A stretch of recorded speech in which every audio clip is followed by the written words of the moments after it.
This is the history of New York through the history of class struggle. We are rooted in this materialist analysis, committed to uncovering the ways in which human interaction is shaped by the core structure of supply and demand.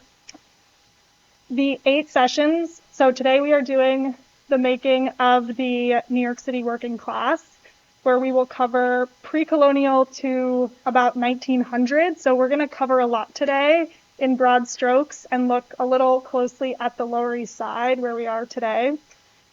Next time, in 2 weeks, we will be talking about garment workers, socialists, and village radicals. We'll then move to the Communist Party, union power in New York, arts and politics on the left, new social movements, crisis and crackdown, and disaster and revival movements from the 80s to present in May. So we hope you will join us. It's every other Tuesday here at the office, put on by these lovely people. And all of you, because you are all New Yorkers and you are rooted in this history. You belong to New York and are part of the history of the left if you are here today or joining us on Zoom.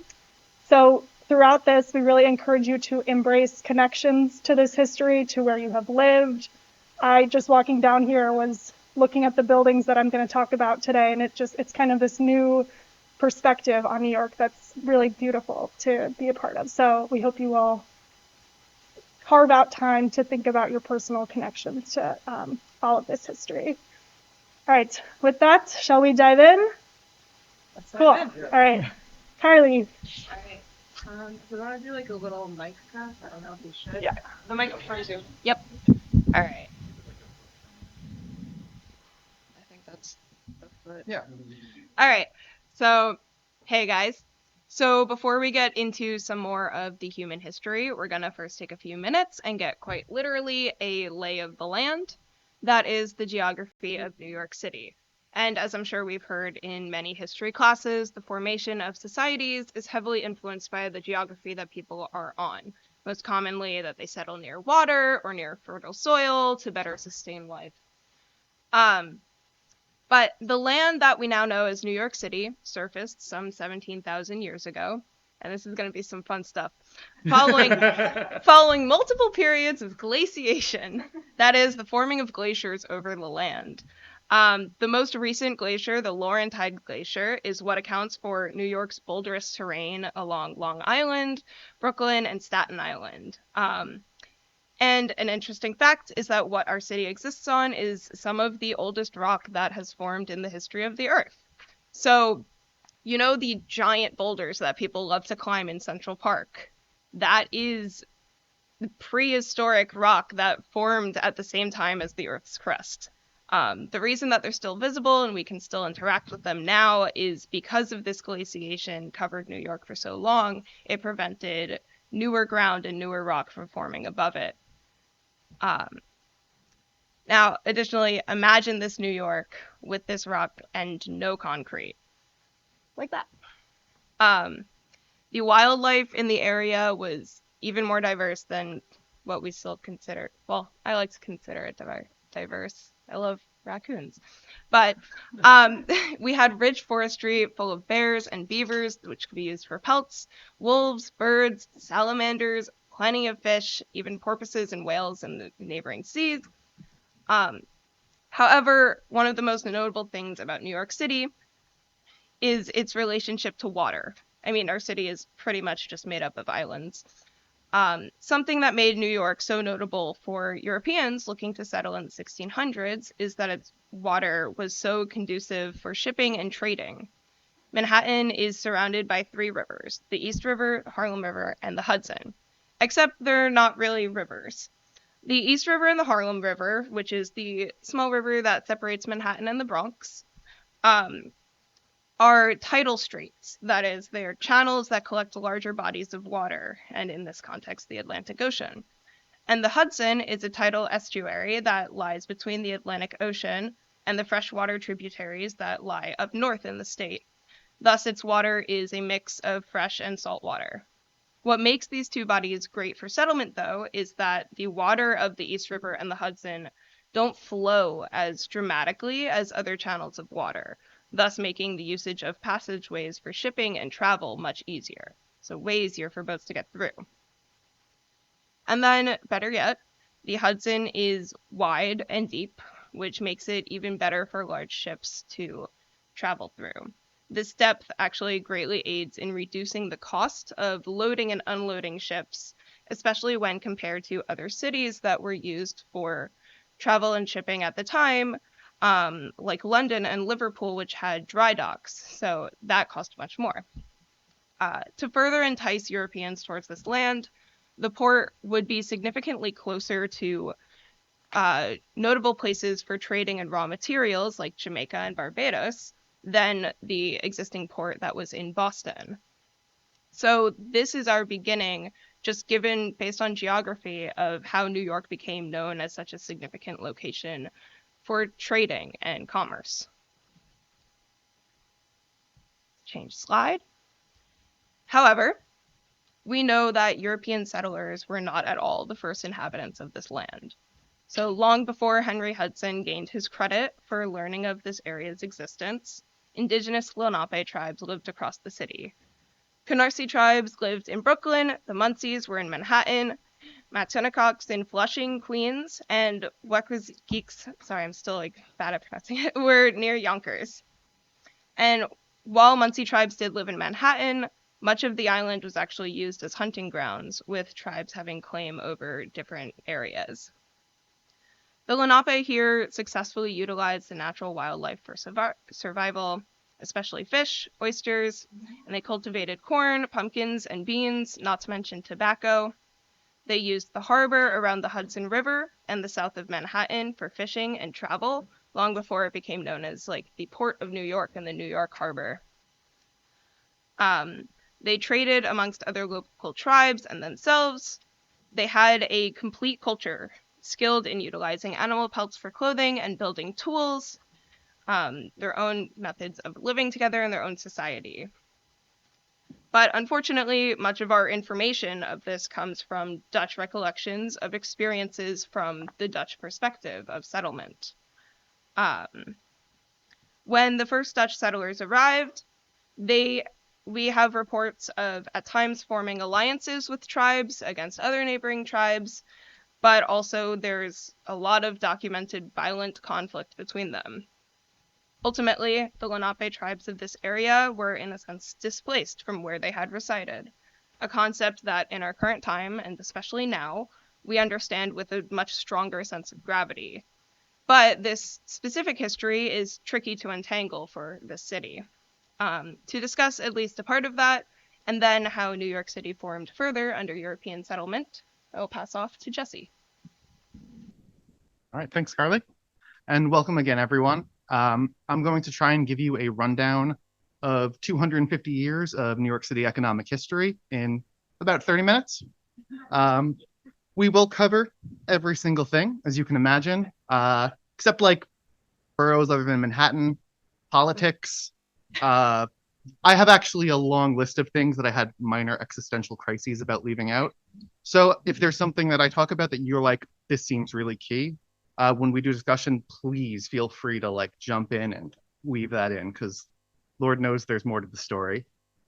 I also just at the top need to shout out the book Gotham. I had a few sources, but in the core, this is incredibly indebted to that book and its authors. And I've got a copy somewhere around here, so if anyone wants to look or borrow it, feel free to let me know after. Before we start with the city's history, though, I do want to talk a little bit more about the Lenape people, and specifically their relationship with the North American fur trade, which actually, that trade predates permanent European settlement by at least 30 years, possibly more like 60. The tribes on the Atlantic coast were minimally invested in trading at first. There were some goods with obvious utility to them, like brass kettles and iron drills, but primarily they had their own way of life, their own methods of production, and they were reluctant to engage in production for a market. The Europeans had nice luxuries, but nothing worth upending their way of life over. Plus, the Europeans had a nasty habit of taking people captive and selling them into slavery. As trading continued, though, the Lenape began to realize that the European desire for furs seemed to be endless. And once the Europeans started bringing guns and alcohol to trade, the demand started to become a little more mutual. Lenape men would spend more and more time gathering furs and less time gathering food and being with family and in community, which weakened internal bonds and increased vulnerability to starvation. Attempts to meet this immense demand decimated the beaver population, and warfare started to increase over the dwindling supply. Production became more oriented towards the massive European markets rather than their own consumption, and so their capacity to reproduce their own way of life deteriorated. To quote Gotham, as European commodities supplanted their Lenape equivalents, a widening array of traditional skills, duties, and knowledge became less and less important. Lenape sachems gained new prestige as the managers of trade with Europeans, though every year it would be more and more difficult to manage their own often conflicted communities, let alone mobilize them for resistance. Even prior to European settlement, exposure to an infinite market had wreaked havoc on the Lenape. So let's go to our city's origins. Does anyone actually know or mind sharing the fabled story of New York City's founding as they might have heard it?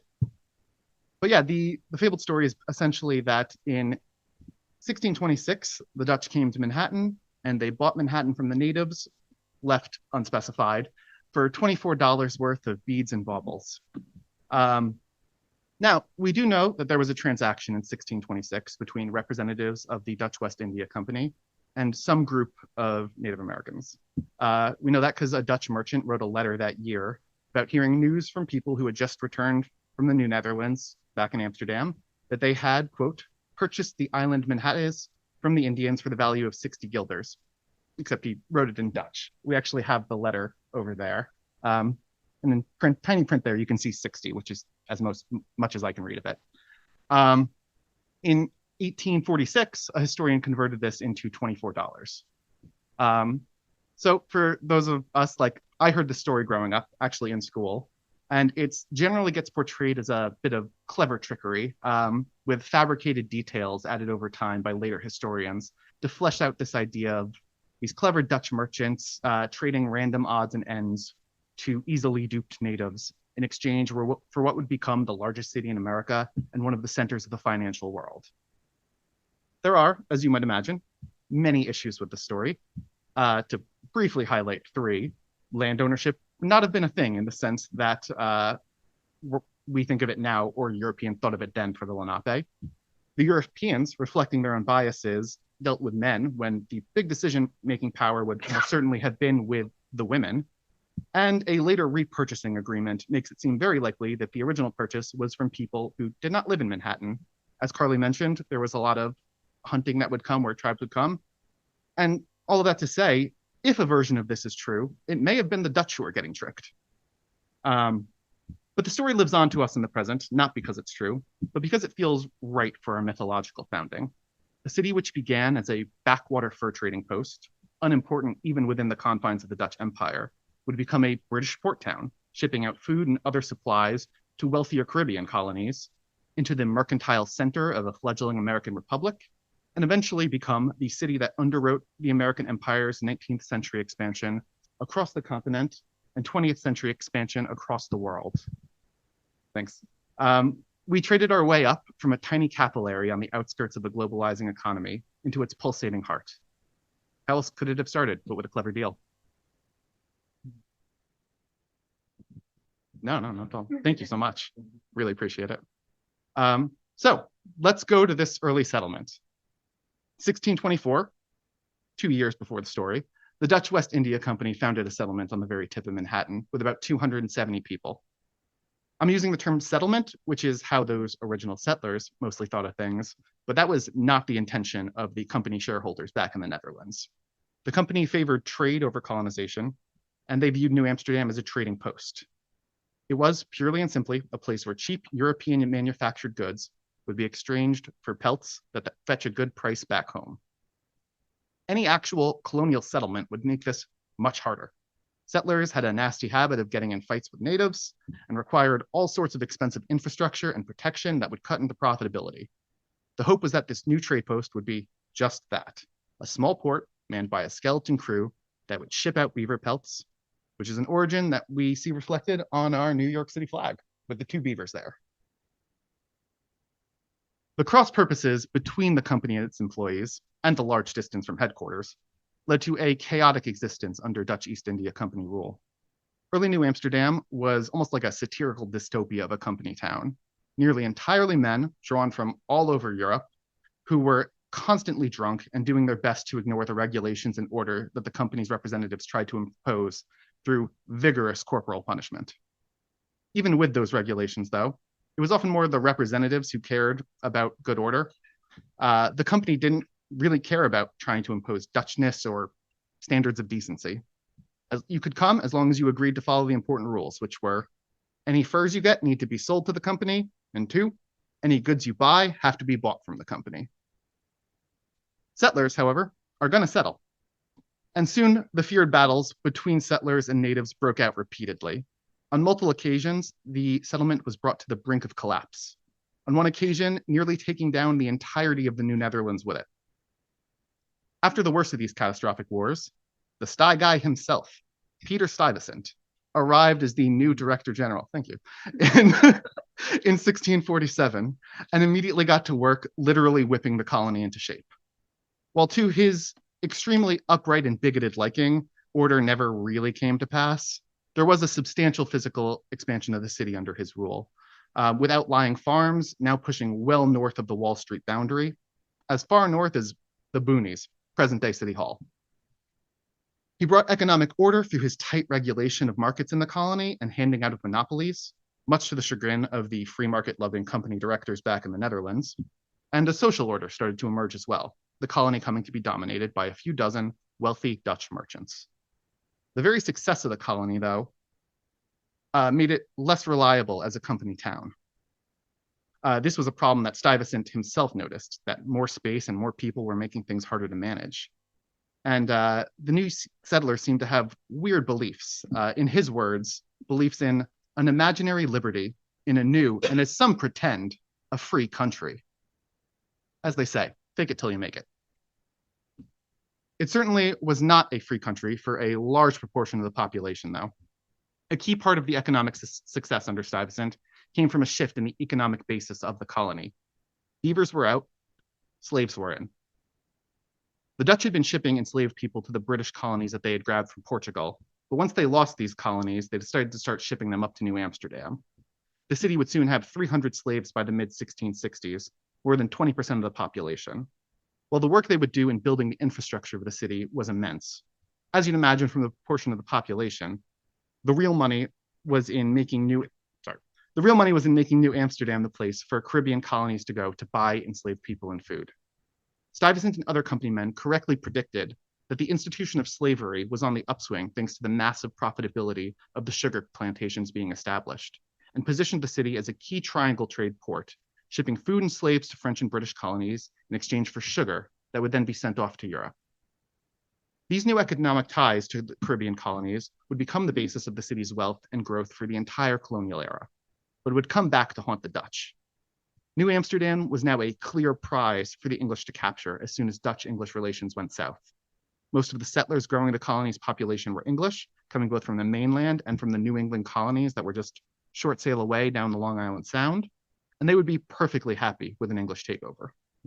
When hostilities broke out in 1664, they refused to fight for Stuyvesant, who was given generous terms of surrender by the English, which allowed the Dutch to retain their position in the colony, and importantly, to have religious freedom. The era of the company town was over. King Charles II gave over the city and the colony to be the personal property of his brother, James Stuart, the Duke of York. Despite being under new ownership, however, not a lot changed in the first few years. The generous takeover agreement meant that none of the wealthy Dutch merchants had any property seized, and the economic value that the city had to the English colonies was what was already in place in the first place. So little changed that when in the next Anglo-Dutch War a few years later, the Dutch warships came back, they were welcomed with open arms and briefly became New Orange. Once back under English control, however, the new governor made an important change that would cement New York City's importance to the colony. Having allied himself with Dutch merchants, he decided to help them out by declaring that the city would be the only place in the colony that was allowed to pack and export goods, a monopoly that forced all the wealth in the province to flow through the city. Consolidation of trade was accompanied by consolidation of wealth, and the benefits of that monopoly flowed overwhelmingly towards those rich merchants that would dominate the city, albeit not without challenge, for the next 150 years. This is more or less it's going to be a while. Okay. This is more or less the economic situation that goes through the entire English era. There are other aspects. Whenever Europe goes to war, even in the Napoleonic era, New York becomes a privateering hub. There was some amount of manufacturing. A few places popped up that would process some of the brown sugar and molasses coming in to white sugar and rum. But primarily, the city was a hub of a few thousand people, and then a few 10,000 people, who were involved in shipping and sailing. The demand for supplies would grow and grow as the Dutch East India Company prediction about sugar plantations turned to be spot on. European demand for sugar was essentially another infinite market, which led to the Caribbean colonies becoming pure monocultures, as they found it more profitable to import all of their supplies rather than use any farmland for something that wasn't sugar. Conveniently, as Carly mentioned, there happened to be a city in North America with lots of space for ships to dock, closer to Europe than Boston, and already had a monopoly on shipping food out for an entire colony. Ever-increasing demand for supplies also meant ever-increasing demands for labor. Someone's got to pull stuff off ships and load it on. The first source was easy to find, given New York's place in the triangle trade: slaves. Eventually, immigrants would forever change the labor market and the complexion of the city itself, but in these critical early days, it was enslaved people who provided the labor force. Slave labor is what allowed New York to outmuscle Boston into domination of New England trade, as it wouldn't have been able to meet the supply needs otherwise. All this food from New York and the surrounding region that was being shipped out to sugar plantations relied upon slave labor. As mentioned, New York had a significant enslaved population even in the mid-17th century, but the first half of the 18th saw their proportion of the total population explode. In 1712, 40% of households owned a slave, and this would grow to more than half of households by 1746.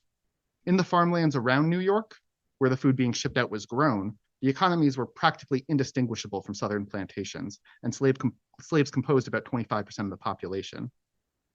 Such a density of enslaved people led to the same, sometimes accurate, paranoia about revolts that we think of as characteristic of southern slavery. And there was an actual revolt in 1712, as well as a series of fires and a possible conspiracy in 1741 that seems to have stemmed from a coalition of enslaved, freedmen, and poor whites. The bulk of New York's 18th century population growth, however, was from around 5,000, which went from around 5,000 residents in 1700 to 25,000 at the start of the Revolution, was not composed of enslaved people. With New York having established a degree of religious freedom, perhaps reflecting James Stewart's Catholicism, a motley assortment of European immigrants came over. Some French Huguenots, which I spent a lot of time practicing the pronunciation, so fingers crossed, and English migrants joined the ranks of the elite merchants, with the most successful of the Dutch colonists, but a minority by 1720. German and Irish immigration also began in this time frame, although not yet in the numbers that would make New York, frankly, New York as we know it. This mass immigration would start in the years after the Revolution, which was itself a monumental event in New York history. I just want to pause briefly before we get to the Revolution. Anyone have any questions? Anything I want to mention? No? All right. Sorry, we got a lot to cover. The American Revolution is often on the left framed as a bourgeois revolution, which is certainly true in outcome, but can obscure just how unpopular colonial rule was with the masses, who in New York started to come together for mob actions, riots, against those who were seen as allied with the colonial regime. When the Stamp Act took effect, thousands of people gathered to burn an effigy of the governor, then his actual carriage, and then they left a note on the gate of the city's fort that they'd put him to death if he tried to enforce the Stamp Act. They then went to the home of the fort's artillery commander, who had unwisely stated that he would enforce it, and then they ransacked his place. All this talk of republicanism in the air and the growing economic inequality mixed explosively with a new wave of British immigrants that arrived after an economic collapse there in 1772. They had been forced from their homes by exploitative landlords and greedy politicians, and a real class consciousness and organization started forming. The first political body representing the working class emerged in the form of the Mechanics Committee, formed by a group of mechanics, after Paul Revere rode into town and let people know that the people of Boston wanted an embargo on trade with Britain. This wasn't a full working class organization. In their first meeting, the moderates of the group won the debate they had on wealth requirements for voting. But it was still a genuine political organization that wasn't composed of or beholden to the wealthy.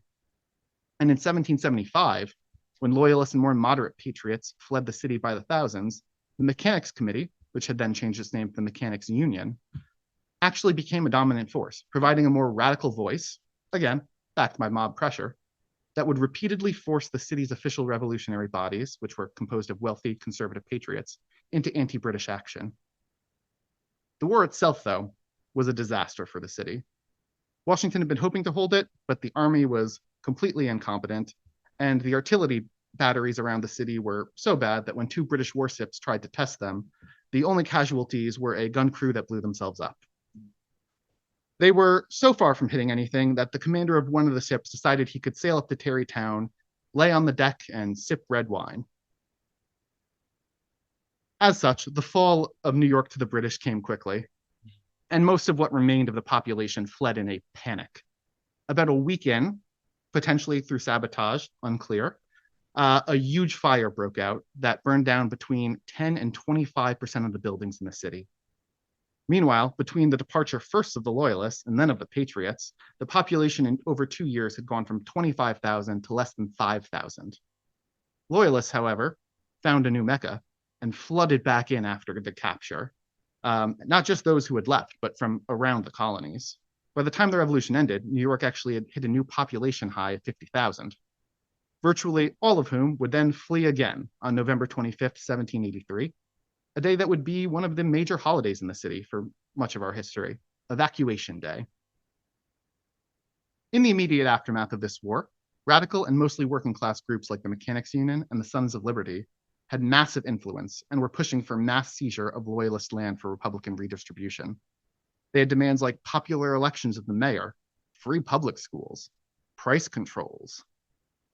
These radicals, though, would lose out quickly, as a popular and conservative revolutionary forged an alliance with the rich, among the rich, including former Tories, to ensure that the old mercantile order regained control in the city. Any guesses? Feel free to shout out as to who it was that would have formed this alliance. Hamilton, or Alexander Hamilton. Sorry. To quote one of his main allies, quote, "Soon after we regained possession of New York, we permitted the Tories to enlist under our banners, and they have since manfully fought by our side in every important battle we have had with the democracy." So while exactly. While the political order may have staved off the most feared elements of radical republicanism, the economics of the city were about to change dramatically again. New York would see its largest percentage population change during the decade of the 1790s, nearly doubling from 3,000 to 61,000 people. So small potatoes, though, compared to the flood of migrants to upstate New York and into the Midwest. Through a series of battles, treaties, and political and economic pressures, the Iroquois and other Indian nations were pushed further and further west, and settlers swarmed in. Like the city, the state population nearly doubled, except in this case it went from 340,000 to 589,000. Meanwhile, in Europe, the Napoleonic Wars were causing devastation across the continent, with two major consequences. First, they needed to import huge quantities of food and other basic supplies. So now we've got a huge international market and a whole bunch of new farms with food to export. And secondly, their ships were busy fighting each other, which left a big vacuum in the shipping business along those international trade routes that they had been dominating for hundreds of years. So from Gotham, between the early 1790s and 1807, the value of imports through the city rose from 1.4 million to 7.6 million. It's about a 440% increase in under 20 years, and it was nothing compared to exports.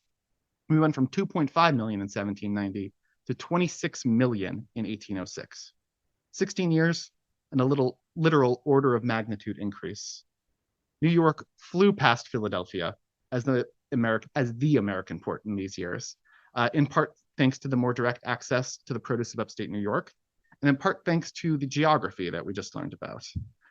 We've got some deep harbors, and that means ships could come in and out easily. In an era where merchants started using deeper ships, that meant no waiting for tides, needing to use complicated docks, which would rapidly add expensive delays. The city itself was open for business.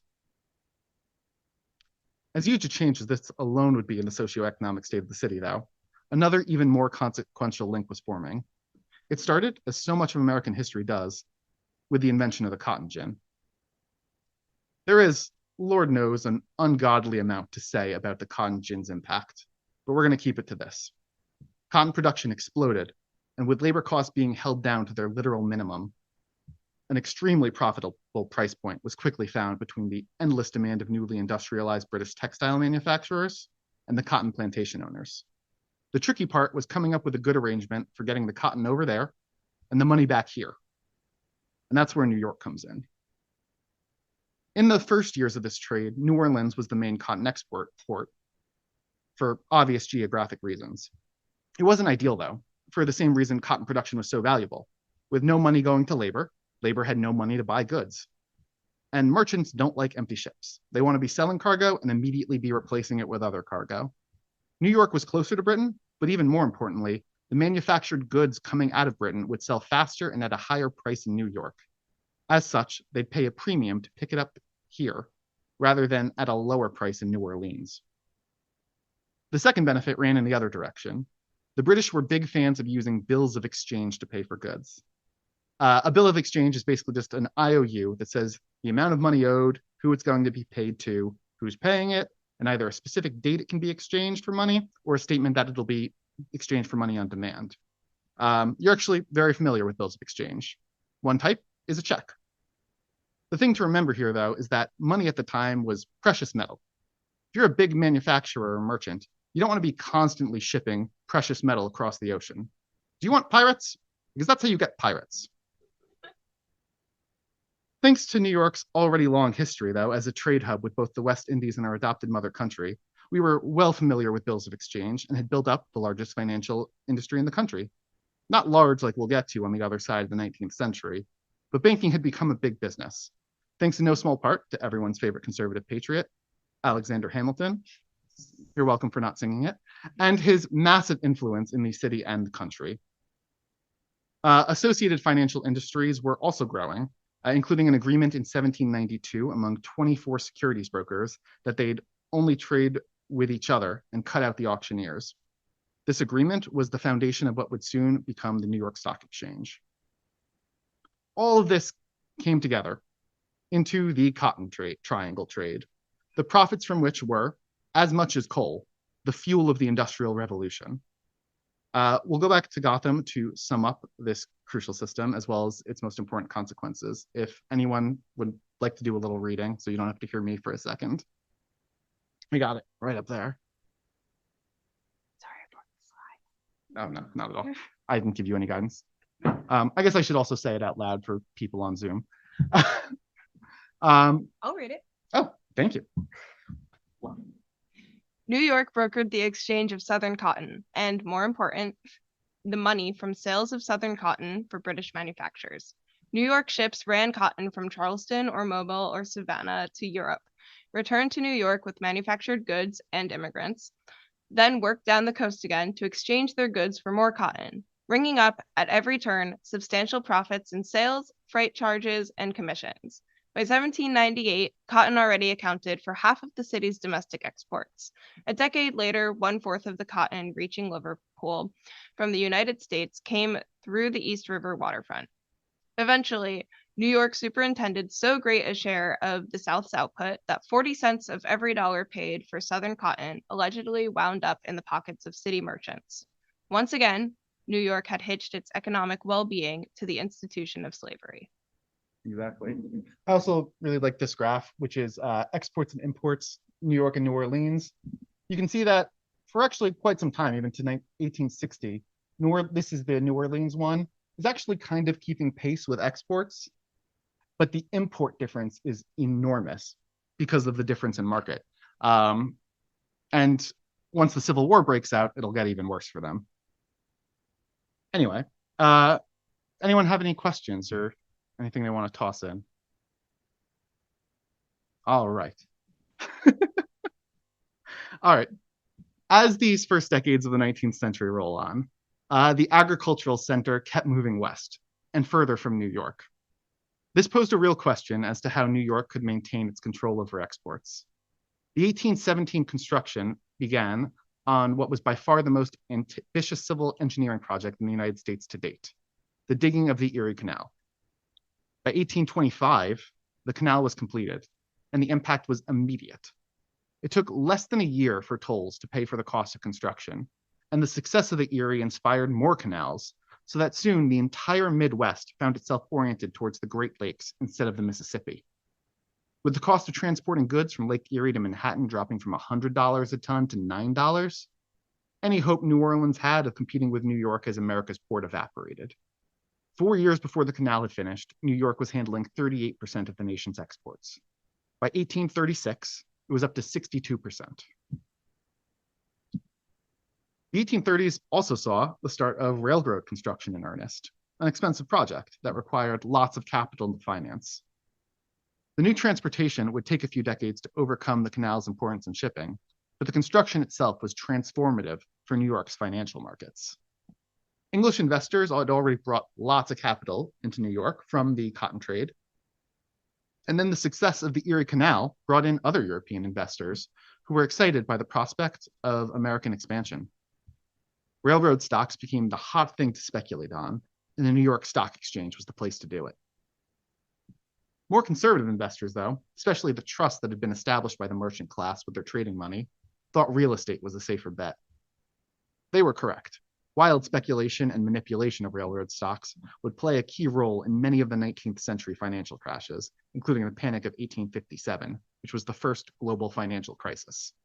It was so severe that Marx wrote to Engels, quote, "Despite my financial distress, I have not felt so cozy since 1848. Engels was in a good mood too. He responded, quote, "The general aspect of the exchange here was most delicious in the past week. The fellows grow black in the face with rage and my suddenly rising good spirits." Anyway, these safer trusts would buy huge amounts of Western land. The wealthy of New York had already been speculating in land for decades. John Jacob Astor was one of the first to realize that land constraints in New York made investing his money in New York real estate a much safer bet than long trading voyages. And he would take this approach west by the 1830s, although he primarily continued to focus on New York, which his name being everywhere might give you a hint to. In addition to the new trusts, all sorts of financial institutions began popping up to support this network. Trading begat banking, begat insurance companies and credit agencies and lawyers. My God, so many lawyers. It took a long time for the produced goods flowing west to make money for shopkeepers to send back east. So the newly formed credit agencies hired young lawyers and other respectable sorts to file reports on which merchants were acting responsibly, who had a drinking problem, who had too many children. Children are expensive. So old Abe Lincoln, although young Abe Lincoln at the time, was one of those filing what were essentially the first credit checks in the United States on behalf of institutions in New York. The success of these financial institutions led to an important shift in the basis of the economy. The children of wealthy merchants who would once have continued on in that field began moving into finance. By the end of the Civil War, finance would no longer be an appendage supporting merchants. It ran the show. We have, I kind of like these. I believe, I like these because they're two very different events and they look kind of the same. We've got a celebration over the, I'll let you decide which is which. One of these is the Panic of 1857 and the bank runs. And the other is a celebration of the finishing of something we'll get to actually in a little bit, which is the Atlantic Cable, which allowed instant communication with Europe. And I just love the very fine line between mob and panic and amazing, glorious celebration. But back to the Civil War. The Civil War itself played a major role in finance's takeover, as it interlaced the finance industry with another force growing in power, the federal government. The city's wealthy, and no small amount of the working class, had been firmly against a war with the South. The Cotton Triangle was still the core of the city's economy. For the upper class, through shipping and finance, and through jobs in textiles manufacturing, which was the city's largest industry, for the lower class. and there was no desire to risk the profits. However, once war broke out, despite their maneuvering, they wasted no time in finding new ways to profit. War costs a lot of money, which was something the federal government simply did not have. They turned to the banks, who were more than happy to lend them some gold at a 7.3% interest rate, which is significantly higher what they were charging the railroad companies. While banks throughout the North were investing, the majority of the funds came from New York. Since the money funding the war was coming from the bankers, that meant they had an ever-increasing say in both the direction of the war and federal policy. The federal government and finance now needed each other to succeed.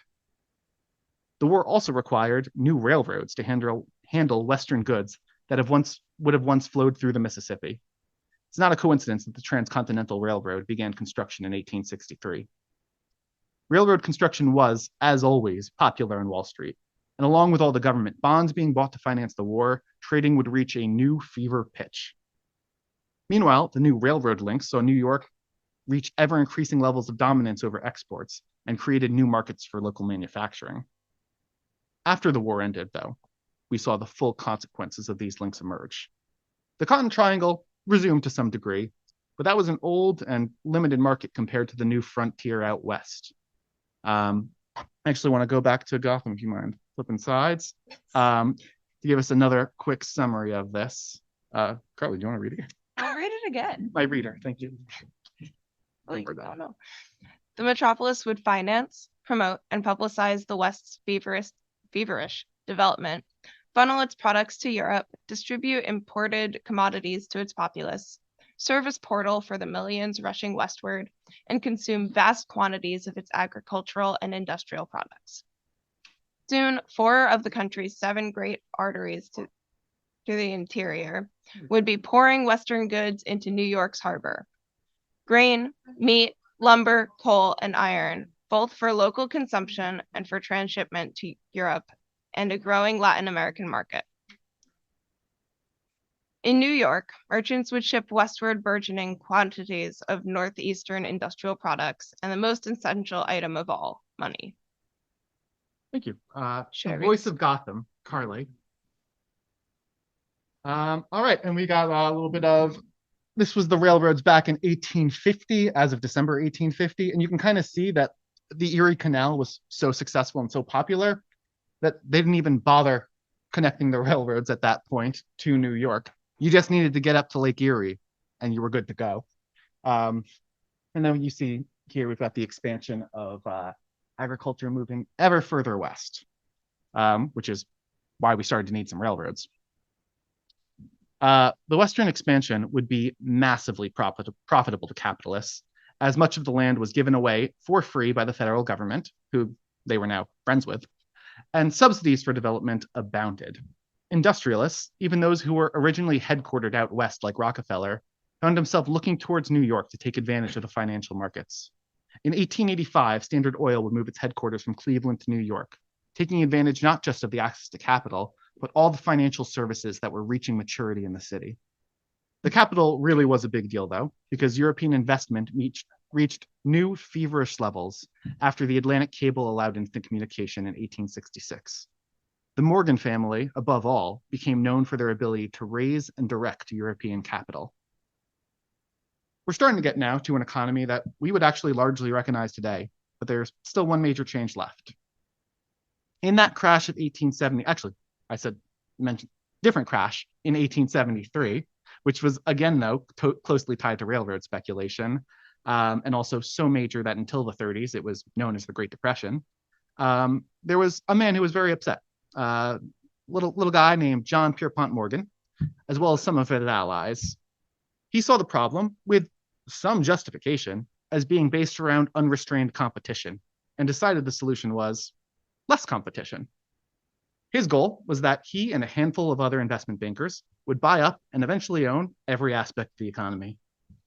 The Depression opened up the opportunity for just that by dropping stock prices and devastating union activity. For those familiar with legal history, the Lochner era was also beginning, which meant judges were backing capital on every legal question. The first method of consolidation was the trust, in which all owners in the companies that composed the trust turned over their company stock in exchange for stock in the trust. Mind flipping? The first of these was the Standard Oil Trust, and New York lawyers provided their services to every other industry in order to consolidate. There was a temporary setback in this consolidation plan, though, when the Sherman Act passed in 1890, which made trusts illegal. Fortunately, some other clever lawyers were on the problem, and within a year had come up with a workaround. They had drafted a law that permitted one manufacturing company to purchase and hold stock in any other company. That was manufacturing and producing materials necessary to its business. In effect, it allowed competitors to combine into a single corporate body. Now, to me, this sounds meaningfully no different than a trust. But the New Jersey legislature disagreed, and it held up to legal challenge, with the court's ruling that, quote, elements of a single firm, no matter how large, could act in concert without their association constituting an illegal restraint of trade. The holding company was born, and Wall Street loved it. Manufacturing businesses had been seen as too unstable and often too small, and they weren't even allowed on the stock exchange before that point. Now, through consolidation, the risks were far lower, and they began to be allowed on the market. Industry and finance began working together and eventually merging themselves, creating the modern corporate economy that we live in today. And the center of this economy would be in New York. Now I'm going to briefly transition away from macroeconomics to allow for a bit of transition. Sorry. This industrialization of work over the 19th century and the influx of immigrants completely changed the situation for labor. It had never been good for most workers, but there was a relatively successful artisan class that had functioned along old school apprentice, journeyman, master relationships, background 1800. The apprentices would usually live with the master and become part of their household, which is where production took place. And eventually, they would become a master and go off to form their own household, repeating the cycle. Now, in a marketplace constantly flooded by imports from across the globe, economic competition became brutal, and the masters had to make a change to survive. They needed to lower the cost of labor. Instead of thoughtfully training a small number of apprentices who would get room and board, in addition to their training, which was extra expensive, that room part, given the constraints on real estate availability, masters would hire as many workers as they could manage for cash. The arrival of every year of thousands of immigrants further corroded, sorry, this is a quote from Gotham. The arrival every year of thousands of immigrants further corroded relations between masters and journeymen by steadily enlarging the pool of free labor. Men and women who could be hired and fired at will, who required no initial capital investment or long-term care or feeding, and whose desperate need to earn a livelihood allowed employers to pay them subsistence wages.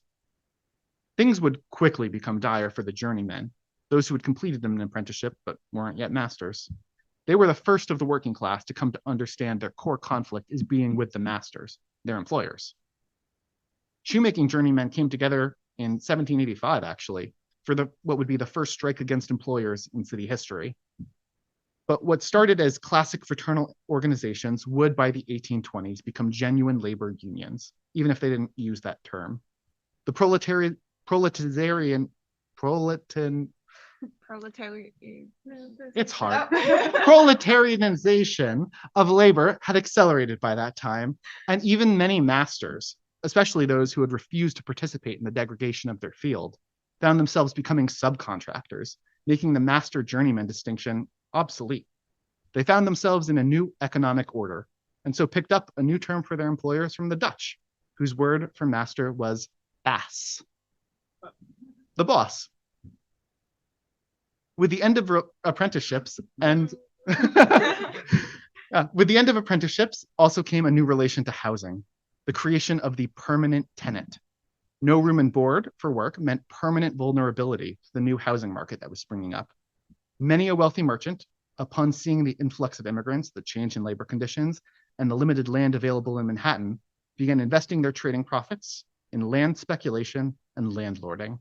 This is where I'm going to turn it over to Alice.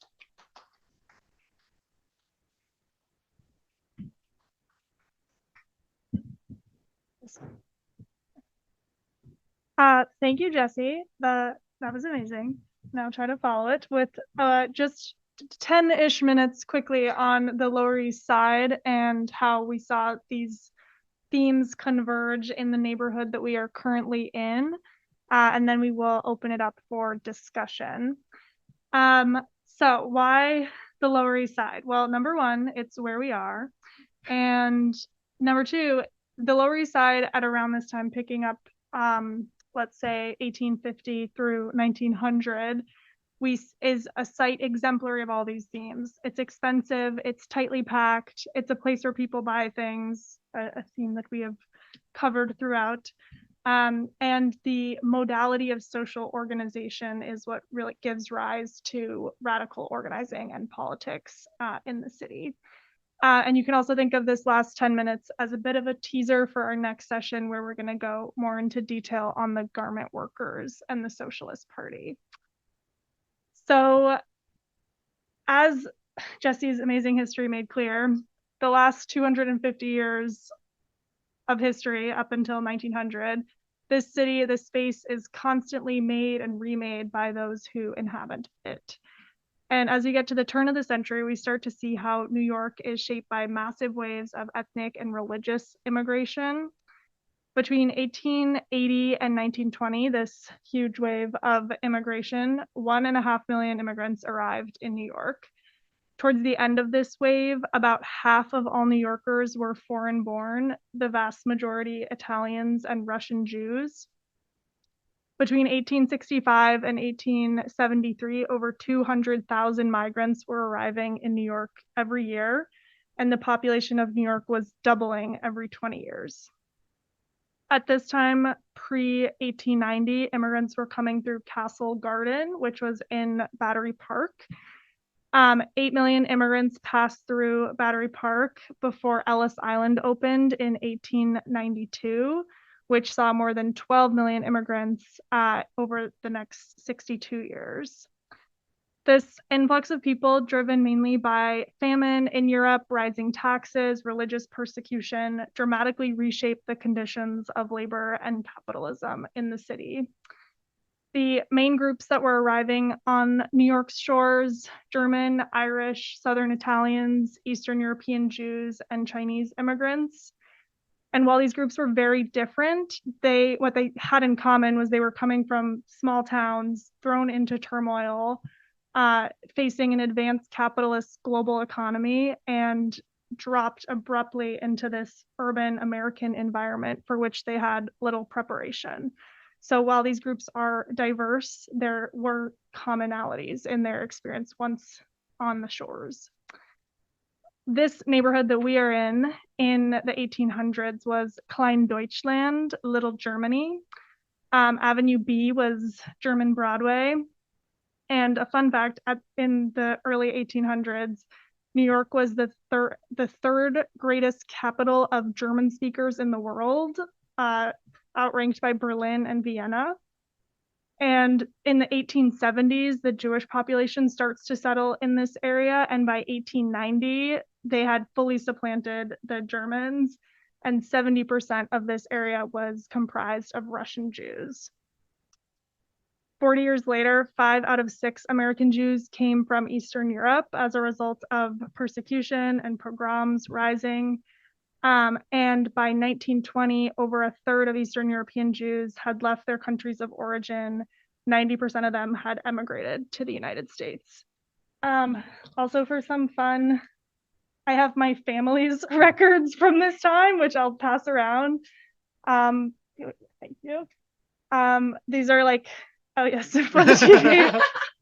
Those are certificates of naturalization and the denunciation of the Tsar of Russia in favor of an oath of allegiance to the United States from around this time. And then there are also the Ellis Island records. So kind of interesting. Another fun fact is that the Jewish population and demand for kosher meat is really what sustained Manhattan as a hub for slaughtering and meatpacking. That's a fun fact. And as we look kind of more globally at the history of New York and what it means for workers, the ethnic concentration of this neighborhood, of various neighborhoods, had benefits. It created cultural familiarity, tight-knit communities. Hester Street, which I walked on to get here, was a peddler's concourse, jam-packed, and looked like a European street market. People were like hungry for the taste and feel of home. And as the tightly packed conditions increase, we see that this is another important way in which class consciousness and solidarity starts to build. As you are so close with neighbors experiencing similar conditions, you can't help but see and understand their plight. So we've got all these new immigrants. Where are they going to live? We have a housing crisis on our hands. These images, I'm sure we all saw them in high school history from Jacob Riis's How the Other Half Lives, images of tenements. And as you walk to the subway today and just walk around the neighborhood, look out for tenements so that you can see from various periods and different laws in effect. You can recognize different features of them. Tenements are subdivided homes where many families were living on each floor. You can tell what time they were built based on what safety features are ingrained in the infrastructure. Just to give you a sense of how tightly packed they were, in 1900, there were 42,000 tenements housing 1.5 million people. And this created very unhealthy environments. Contagious diseases could not be controlled. Children were dying. Adults could not improve their lives. And often it was also the workplace when sweatshops start to appear. They were frequently swept by cholera, typhus, tuberculosis, killing thousands at a time.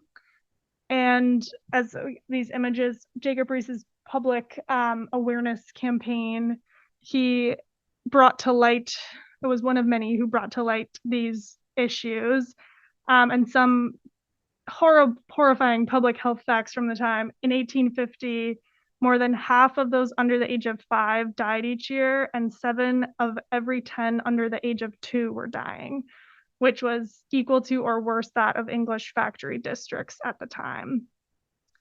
The public awareness campaign starts to change public sentiment and policy. New restrictions are put in place. We get the shaft, who's ever had a shaft facing bedroom, to increase ventilation and airflow. We get fire escapes and the changing shape of the tenements to allow for that light and to benefit to people. Okay, so as Jesse previewed, at the end of the 19th century, technology and consumption is accelerating. And in New York, on the Lower East Side, this shift was especially notable in the textile industry. In the mid-19th century, men's clothing production had shifted from custom tailoring to ready-to-wear. And in the 1880s, it was women's wear turn, where we start to see the shirtwaist, the skirt, and the dress. And in the number of women's clothing establishments, also to give you a sense, ballooned from 230 in 1880 to over 3,500 20 years later, men's shops following a similar exponential growth. And this demanded an increased mechanization and micro-division of labor. Prior to the Civil War, clothes were made by often skilled German and Irish craftsmen in homes, manually assembling finished goods start to finish. And the increasing demand was accompanied by an important transition in technology. The plight of the garment worker worsened after Isaac Singer came to the city in the early 1850s to build and sell the first practical sewing machine. So Singer moves to the Lower East Side to market and manufacture his product and starts his factory on Mott Street between Broome and Spring, and starts rapidly accelerating the market for the sewing machine. This comes along with the creation of the sweatshop. By 1895, there were roughly 6,000 sweatshops in New York City and 900 in Brooklyn, employing more than 80,000 workers. And with the sweatshops, the way that they worked was subcontracting and really fierce competition between all of them. And few did well, and the way that they turned any profit was to relentlessly exploit their workers. So they're working 16-hour days, making no money. The conditions were really dangerous, as we know of the Triangle Shirtwaist Factory fire, which I believe we'll talk about next time. And it was pretty bleak. I think that's okay. No, I think, yeah, that's okay. Okay, so set the scene. You're coming from Eastern Europe, you're new to America, you're in the shining land of economic opportunity, and the housing condition that you have on offer is a tenement where 12 people were sleeping in a 13-foot room, and the only work you were offered is in a sweatshop. You don't have enough money to commute to other boroughs to find other sources of work, so everything is hyper local. So a lot of these immigrants, and I'm focusing on the Jewish immigrant population, were extremely dissatisfied with the conditions that they were met with, revolted by this ethic of capitalism that is out of hand, and uprooted and cast into this world so unlike the world that they came from. And so under these conditions, political organizing and leftist activity starts cropping up. In this area, we had lots of cafes, debate centers, lecture halls, dance centers that became areas for vibrant intellectual exploration of socialism, anarchism, communism. It takes about 30 years between the peak of immigration in the 1880s for the Jewish trade union movement to become a formidable force in politics, supported by over 250,000 workers after by the mid 1920s. We also start to see solidarity between different ethnic groups at the time. A group of newly arrived Jewish immigrants refused to scab on striking Irish longshoremen who were controlling the docks. The Irish on the docks, the Irish on construction.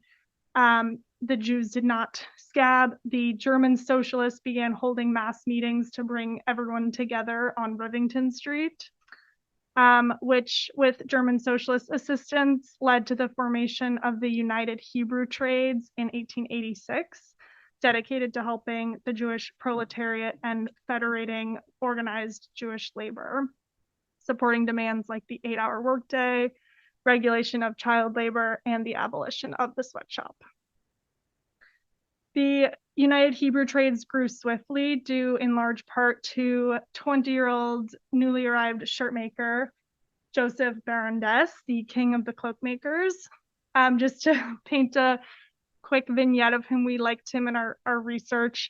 In 1890 May Day celebration, he mounted a white horse and led 3,000 cloak makers in a parade of over 9,000 Jewish workers that marched to the Marseille up to Union Square, greeted by bystanders waving red banners from the window. And it was ostensibly a rally for the 8-hour workday, but became this like grand show. All of the literature describes him as flamboyant, which we love. So, I think next slide. What's the next slide? Just radical activity. Yeah.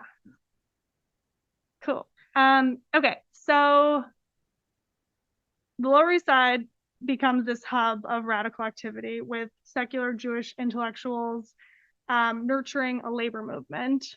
This area, these like actual blocks that we're on right now, was Yiddish newspaper row, where a number of daily newspapers published in Yiddish, shedding light on the conditions of labor, teaching immigrants how to assimilate to American life. Excuse me. And sharing cultural poetry and music and opportunities for community organizing in the neighborhood.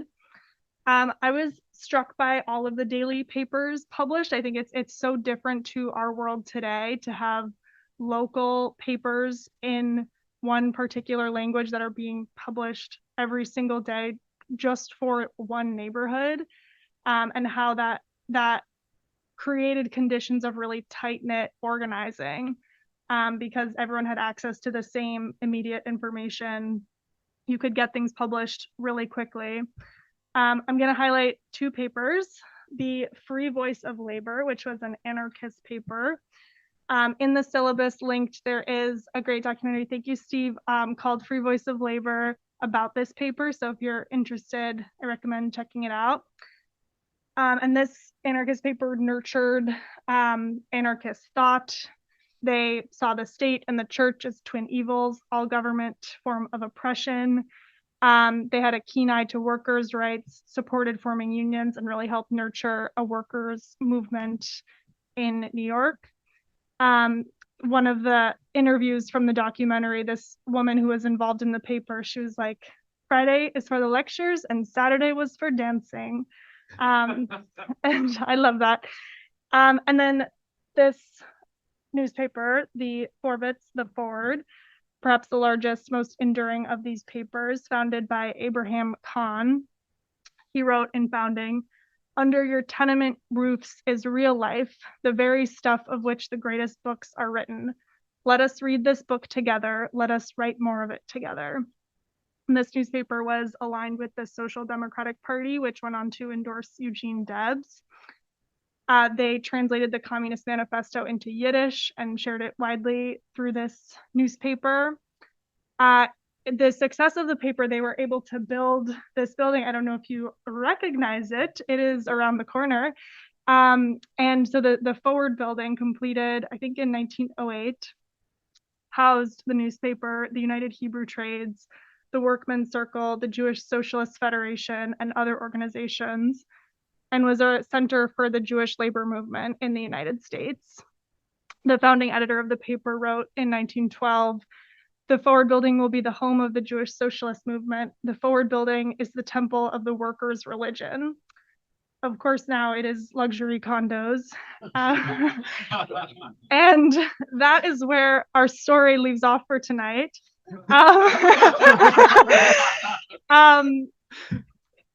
We will be back, yes. And I think, and next slide, please, kind of leads us into our discussion, which we struggled with how to discuss this history, but I think a place that maybe to start is, are you an optimist? Do you see the history of New York as malleable, as something that we are creating together, that we can resist? Or is that vignette of the Forward building something that is just so perfectly encapsulates what we all struggle against? So that is an open question. Here are other discussion questions for you to ponder what you have learned tonight. Thank you all for coming, and I open the floor to you all.